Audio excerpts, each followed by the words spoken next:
பெரும்பள்ளம் வீடியோவோட part 2 வீடியோங்க. Part 1 video நீங்க பார்க்கலனா மறக்காம என்னோட ப்ரொஃபைல் செக் பண்ணி பாருங்க. அந்த போற ரூட் ரொம்ப பியூட்டிஃபுல்லா இருக்கும். அதை அப்டேட் பண்ணியிருக்கேன். ஸோ சதில இருந்து வந்து 13 கிலோமீட்டர்ஸ் வருதுங்க. அத்தானி ரோட்ல 4 ரோட்ல இருந்து லெஃப்ட் எடுத்தீங்கன்னா கடம்பூர் ரோடுங்க. கேன்பாளையம் எல்லாம் கிராஸ் பண்ணி போகணும். ரூட் தெரியலன்னா மேப் போட்டுக்கோங்க.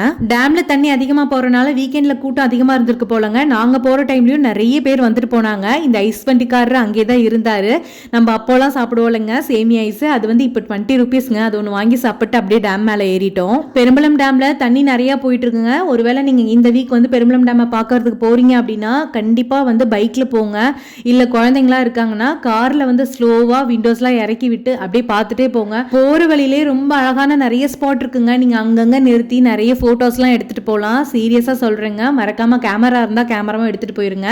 பெரும்பலம் டேம் நிறைஞ்சு அந்த தண்ணி வழிஞ்சு போறது ரொம்ப அழகா ஃபால்ஸ் மாதிரி இருந்தது. இந்த வீடியோ பிடிச்சிருந்துச்சுன்னா மறக்காம லைக் பண்ணிக்கோங்க. என்னோட ரா அண்ட் ரியல் கண்டென்ட் பிடிச்சிருந்தா மட்டும் என்ன ஃபாலோ பண்ணிக்கோங்க. டேம் போயிட்டு வர வழியில நாங்க நிறைய சேட்டையெல்லாம் பண்ணிட்டு வந்தோங்க. அதெல்லாம் நாளைக்கு வீடியோல நான் அப்டேட் பண்றேன். மறக்காம இந்த வீடியோவை சத்தில இருக்கவங்க ஃப்ரெண்ட்ஸ் அண்ட் ஃபேமிலிக்கு ஷேர் பண்ணிடுங்க. நாளைக்கு ஒரு வீடியோல மீட் பண்ணலாம். பை.